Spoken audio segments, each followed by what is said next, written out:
My name is Jainuddin Abdul Kalam, but most people called me Kalam. This is the story of a boy who grew up in a small town by the sea, with dreams that reached for the stars. It's a story of hard work, never giving up, and the power of believing in yourself, even when things seem impossible. Humble beginnings in Rameswaram. I was born in 1931, in a beautiful town called Rameswaram, on the very tip of India, where the land almost touches the sea. It was a simple life, but a happy one. The salty breeze from the Indian Ocean filled the air, and the warm sun always seemed to be shining. My family wasn't rich, but we had what we needed. My father, Jainuddin, had a small boat.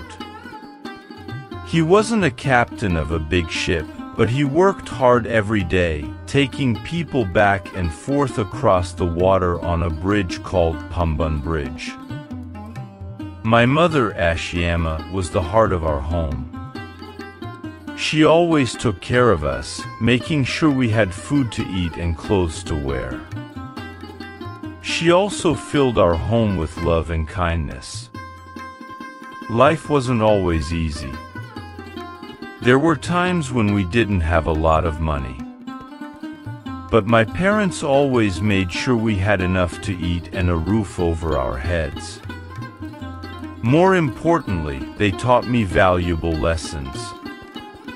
My father used to say, even small acts of kindness can make a big difference in the world. These words stuck with me my whole life. Even though Rameswaram was a small town, there was a lot to learn and discover. The ocean was a constant source of wonder, with its crashing waves and colorful fish. The town itself was full of friendly people and interesting stories. It was a simple life, but it was a good life, and it laid the foundation for the journey that was to come. Sparkling a love for learning. Although I wasn't always the student who got the highest marks in class, I had a burning curiosity inside me. I just loved learning new things. I would spend hours reading anything I could get my hands on. I'd grab newspapers left behind by visitors or borrow books from the small library in town. It didn't matter if it was a story about faraway lands or a book full of difficult science words, I wanted to read it all. One of my teachers, Mr. Sivasubramania Iyer, noticed how much I loved learning. He was a kind and wise man who saw the spark of curiosity in my eyes. He didn't just teach us lessons from the textbook, he opened our minds to the wonders of the world around us. He especially loved math and science, and he showed us how amazing these subjects could be. Mr. Iyer would explain how numbers could unlock secrets of the universe, and how science could help us understand the way things worked. He made learning fun, and soon I was hooked. Math problems became puzzles to solve, and science experiments became exciting adventures. Thanks to Mr. Iyer, my love for learning grew stronger every day. Of course, there were times when studying felt hard. Sometimes, the words in the books seemed confusing and math problems felt like tricky riddles. But Mr. Iyer always encouraged me to keep trying. He told me that even the smartest people didn't know everything right away, and that the most important thing was to never give up on learning.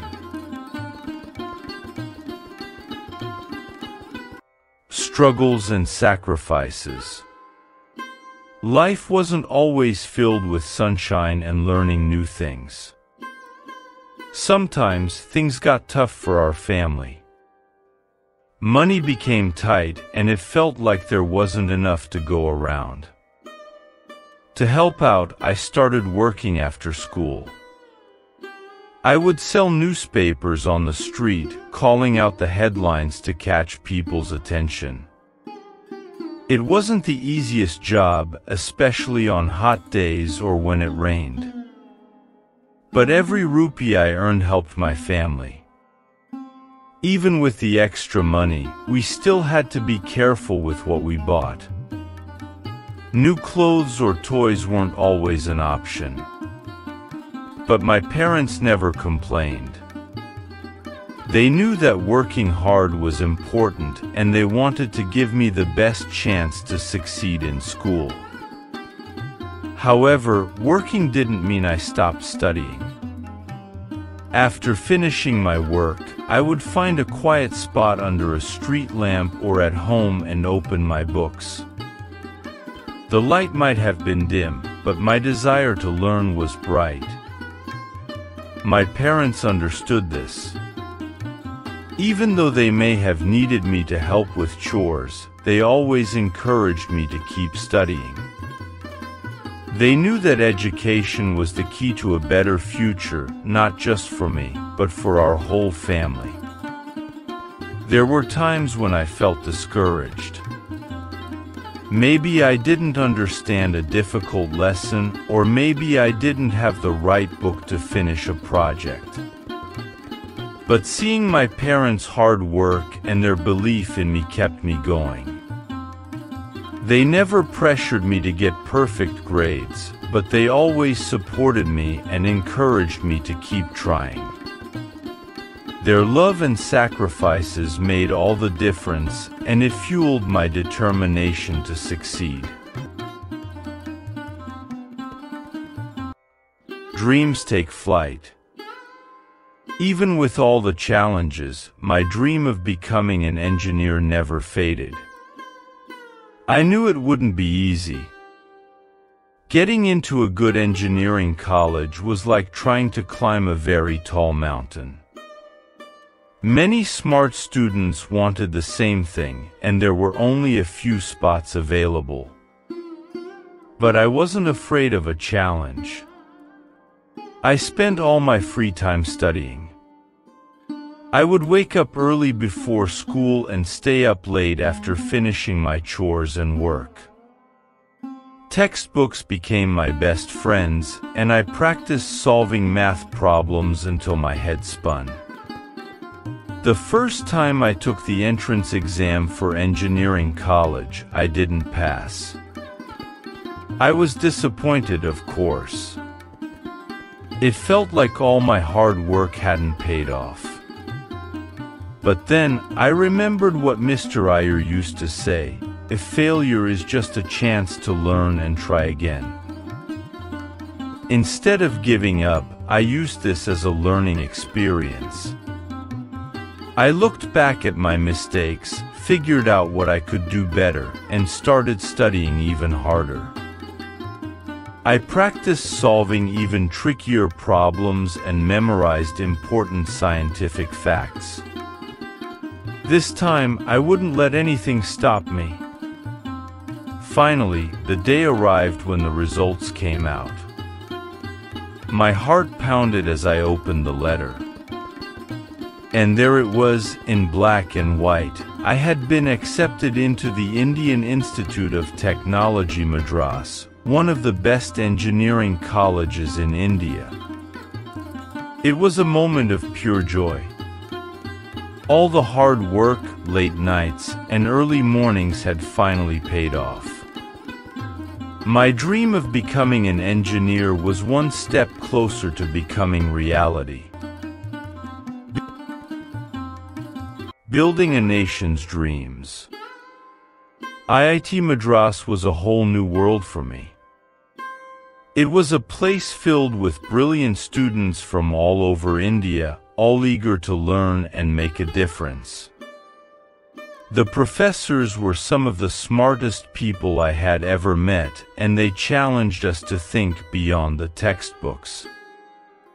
We delved deep into the fascinating world of engineering, exploring subjects like designing airplanes and building rockets.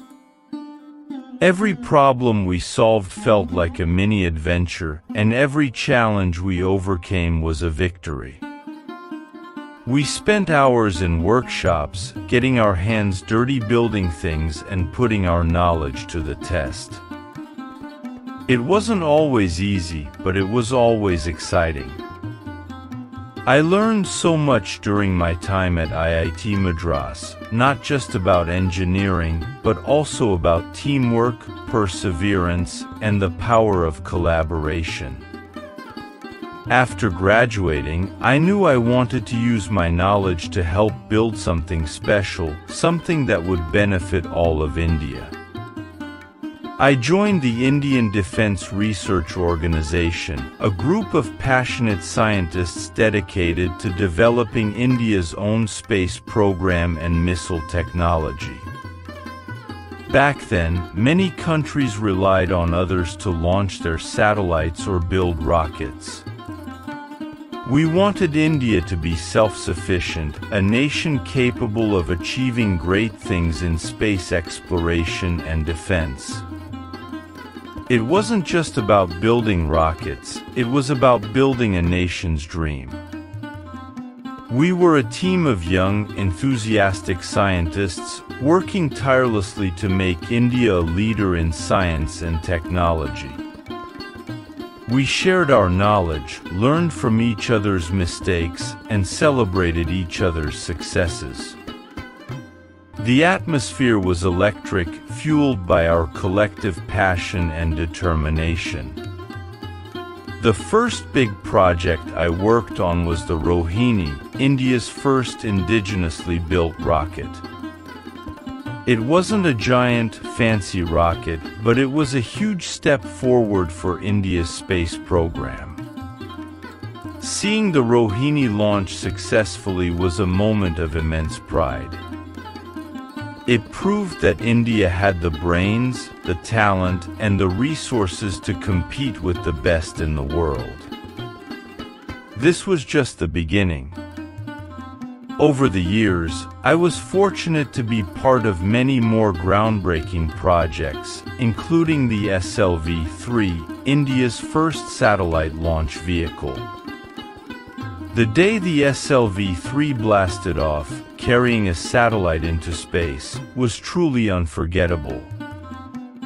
It was a testament to the hard work, dedication, and combined efforts of our entire team. We had made history, and we had shown the world what India was capable of achieving. From missiles to the moon. While working on rockets and missiles was exciting, my passion for science extended far beyond Earth's atmosphere. I'd always been fascinated by the moon and the stars, and I dreamt of the day India would explore the vast unknown reaches of space. Our team's success with the SLV-3 was a stepping stone towards this dream. It proved we had the capabilities to launch rockets and satellites. But space exploration is a giant leap from building missiles. There were many challenges to overcome, new technologies to develop, and a lot of new things to learn. However, challenges never scared me away. In fact, they fueled my curiosity and determination. I spent countless hours studying astrophysics, the science of stars and space. I devoured books about space exploration and the history of rockets. I also shared this passion with my fellow scientists, inspiring them to dream big and reach for the stars. Slowly but surely, India's space program began to focus on space exploration. We developed new technologies for satellites that could withstand the harsh environment of space. We built more powerful rockets that could carry heavier payloads farther into the cosmos. Every successful launch was a victory, a sign that we were getting closer to our goal of reaching the moon. We faced failures along the way, of course. Sometimes rockets didn't launch properly or satellites malfunctioned. But we never gave up. We learned from our mistakes, improved our technology, and tried again. Every setback was a chance to learn and grow stronger. The journey to the moon wasn't easy, but it was filled with incredible discoveries and moments of wonder. We sent satellites that orbited the Earth, giving us a clearer picture of our home planet. We developed remote-controlled rovers that could explore the surface of Mars, searching for signs of life. With each step, India was making its mark on the world stage of space exploration. The teacher within. Even though I was deeply involved in research and building rockets, a part of me always loved teaching. Sharing knowledge and inspiring young minds brought me immense joy. Whether it was lecturing at universities filled with eager students or mentoring young scientists just starting their careers, I relished the opportunity to shape future generations of engineers and scientists. I believed that the best way to learn was by doing. So, my classes weren't just about reading textbooks and memorizing facts. I encouraged my students to ask questions, experiment with ideas, and get their hands dirty building things. We'd turn the classroom into a giant workshop where students could put their theories to the test and see science come to life. Of course, there were times when some concepts seemed difficult to grasp. Maybe a student struggled with a complex math problem or an experiment didn't quite work as planned. But I never gave up on them. Instead, I used these moments as teaching opportunities. We'd break down the problem step by step, figure out where things went wrong, and try again. I reminded them that even the smartest scientists don't always get things right the first time, and that the most important thing is to keep learning and trying. Teaching wasn't just about science and engineering. I also wanted to instill important values in my students. I encouraged them to be curious, to have a thirst for knowledge, and to never stop learning. I also emphasized the importance of hard work, perseverance, and teamwork. Just like in a rocket launch, success in science requires collaboration, dedication, and the combined efforts of many talented people. Seeing my students succeed filled me with immense pride. When they went on to become brilliant scientists, engineers, and even astronauts, I knew my teaching had made a difference. It wasn't just about passing on knowledge, it was about inspiring a new generation to reach for the stars and push the boundaries of what's possible. Leadership and inspiration. In 2002, something incredible happened. The people of India elected me, Dr. A.P.J. Abdul Kalam, to be the 11th president of our great nation. It was a huge honor, a chance to serve the country that had nurtured my dreams and supported my journey. Being president wasn't like being a scientist leading a team in a lab. It was about leading a whole country filled with millions of people from all walks of life. It was a big responsibility, but I was excited for the challenge. As president, I focused on three main things: science and technology, education, and peace.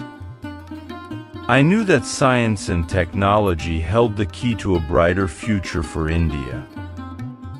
We needed to continue developing new technologies to improve healthcare, education, and communication across the country. Education was another top priority. I believed that every child, no matter where they came from, should have the opportunity to learn and grow. I encouraged parents to send their children to school and supported programs that made education more accessible for everyone. Finally, I wanted to promote peace, both within India and around the world. I believed that nations should work together to solve problems and build a better future for all humanity. I met with leaders from other countries, promoting understanding and cooperation. Being president wasn't always easy. There were tough decisions to make and challenges to overcome. But through it all, I never lost sight of my goals: to see India become a strong, prosperous, and peaceful nation. During my time as president, I also had the opportunity to inspire young people across the country. I visited schools and universities, sharing my story and encouraging students to follow their dreams.